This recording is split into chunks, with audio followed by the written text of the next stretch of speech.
Magandang araw sa inyong lahat, guys.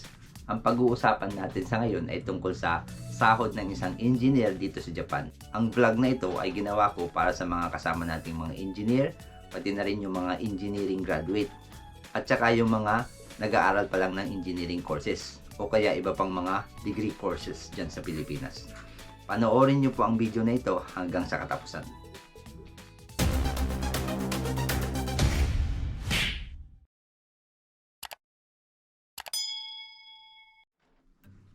Okay guys, so yun na nga, ang pag-uusapan natin ay tungkol sa sahod ng isang engineer dito sa Japan. Para sa mga bago po dito sa channel ko o sa mga naligaw lang dito sa channel ko ay, ako po si Leo, isang OFW dito sa Japan. Dati rin po akong trainee or ex-trainee na kung tawagin. Kung bago po kayo dito sa channel ko, please consider subscribing at huwag niyong kalimutan i-click yung bell button para updated kayo sa mga susunod ko pang mga videos tungkol sa pagiging OFW dito sa Japan. Bago natin pag-usapan yung sahod ng isang engineer, unahin muna natin yung tinatawag na engineer visa. Yung engineer visa ay hindi tulad ng mga trainee visa o kaya SSW visa. Yung engineer visa ay isang working visa talaga kung saan pwede kang magtrabaho sa kahit anong company o kahit anong trabaho basta related sa engineering. Ang mga graduate ng engineering courses, pati na yung mga information technology or mga IT natin kasama ay pwedeng mag-apply sa ganitong status ng engineer visa. Kapag mayroon kang status na engineer visa, pwede kang mag-transfer sa ibang company. Pwede kang mag-resign sa isang company at lumipat ng ibang company. Hindi tulad ng trainee na hindi ka pwedeng lumipat ng ibang company. At ang kontrata ng trainee ay nasa 3 years or 5 years lang. Pero ang engineer visa ay pwede mong i-extend kahit unlimited pa. Basta't mayroon kang trabaho or mayroong company na nag-sponsor ng visa mo. Isa pang benefits ng isang engineer visa holder ay yung pwede mong i-request na dalhin dito sa Japan yung family mo, yung mga anak mo at saka yung asawa mo. At isa pa, pwede ka ring mag part-time job. Kung mayroon kang extra time or Sabado or Linggo wala kang trabaho, pwede kang mag part-time job or yung tinatawag na arubaito.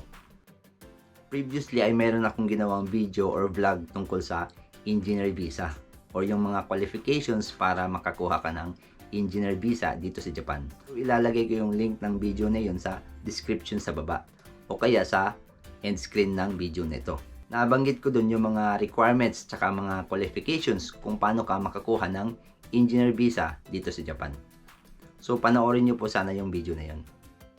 Okay guys, so punta tayo sa main topic natin sa ngayon na kung magkano ba talaga yung sahod ng isang engineer dito sa Japan. So yung sahod ng isang engineer dito sa Japan ay depende.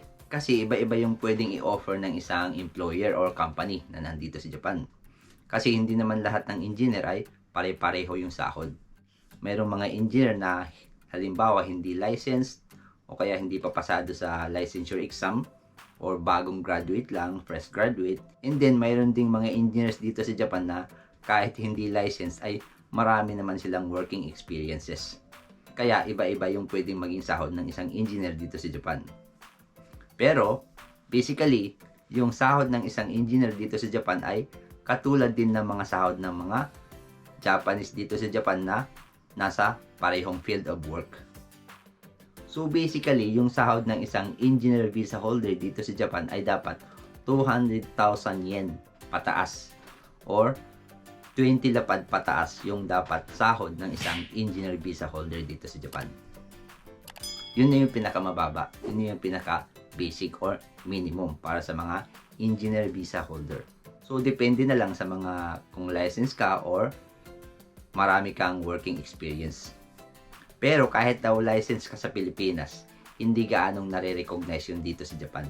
So yung sahod mo ay hindi gaanong lalaki dahil lang sa license ka. So yun, 200,000 yen pataas. Kung i-convert natin sa Philippine peso ay nasa 92 or 93,000 pesos. Depende yun sa palitan. Yung palitan yata ngayon nasa 4,600 bawat 10,000 yen. Kaya papatak na nasa 92,000 pesos yung sahod or basic salary ng isang engineer holder dito sa Japan. So dahil iba-iba nga yung mga offer or mga sahod ng engineer dito sa Japan ay nagtanong ako sa mga kakilala kong engineer visa holder dito sa Japan. So ito yung mga scenario na pwedeng maging sahod ng isang engineer dito sa Japan. Halimbawa na lang yung unang engineer natin na hindi siya licensed engineer, kumbaga graduate lang siya ng engineering course. Ang basic salary niya ay 200,000 yen. Yun daw yung offer sa kanya mula pa nung final interview niya nung nasa Pilipinas pa lang siya. Yung engineer na to ay JLPT N3 passer dahil siya ay ex-trainee. So medyo intermediate level na yung Japanese level niya. Tinanong ko rin yung isa ko pang kakilalang engineer din dito sa Japan. Or tawagin na lang natin na engineer number 2. Isa siyang licensed mechanical engineer. So, passer siya ng board exam mechanical engineer sa Pilipinas. And then, mayroon na rin siyang working experience. Siguro mga 4 or 5 years working experience sa Pilipinas. And then, mayroon din siyang JLPT N4 level. Yung offer daw sa kanya or yung starting niya or basic salary niya noon ay 230,000 yen. So, 23 lapad kung tawagin. So, kung i-convert natin sa peso yon ay nasa 105,000 pesos yung sahod niya. Monthly, basic salary. Hindi pa kasama yung overtime. And then, yung pangatlong engineer or tawagin nating engineer number 3. Yung case naman niya ay medyo iba dun sa dalawang naunang engineers. So, itong engineer na to ay N4 level JLPT passer din. Pero itong engineer na to ay hindi siya nag-apply sa Pilipinas. Dati na siyang engineer dito sa Japan. Pero lumipat lang siya ng ibang company. So nung lumipat siya sa ibang company or ibang hakinkay siya na tinatawag or meaning ibang employer. Kasi kapag engineer visa holder ka, tulad nung nabanggit ko kanina ay pwede kang lumipat, mag-resign or lumipat sa ibang company.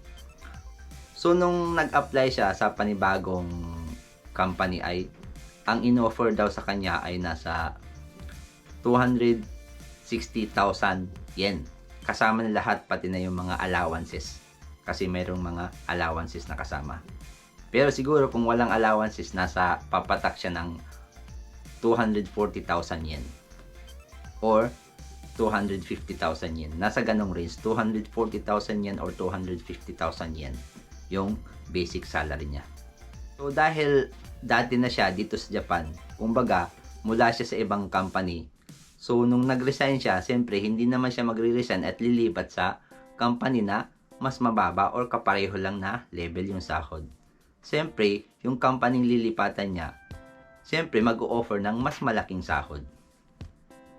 Kaya mas malaki yung offer sa kanya kumpara doon sa mga nag-apply na galing sa Pilipinas.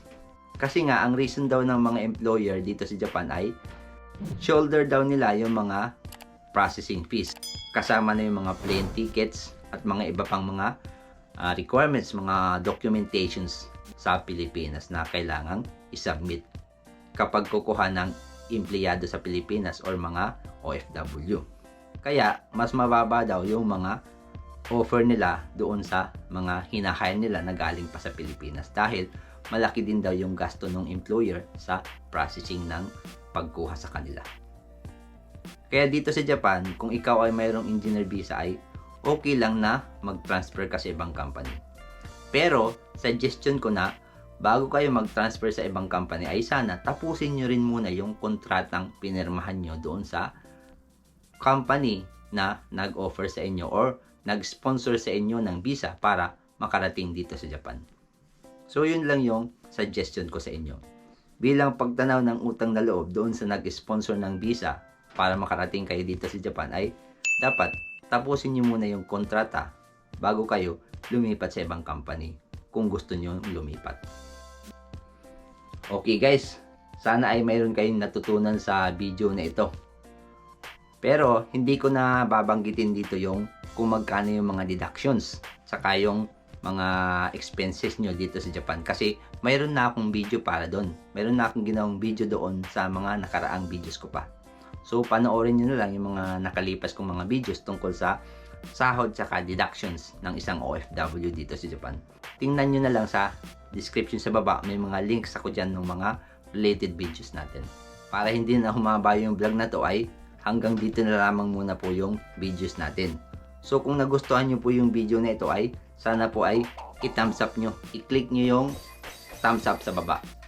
At kung bago po kayo dito sa channel ko ay huwag nyo kakalimutang mag-subscribe at i-click yung bell button para updated kayo sa mga susunod ko pang video.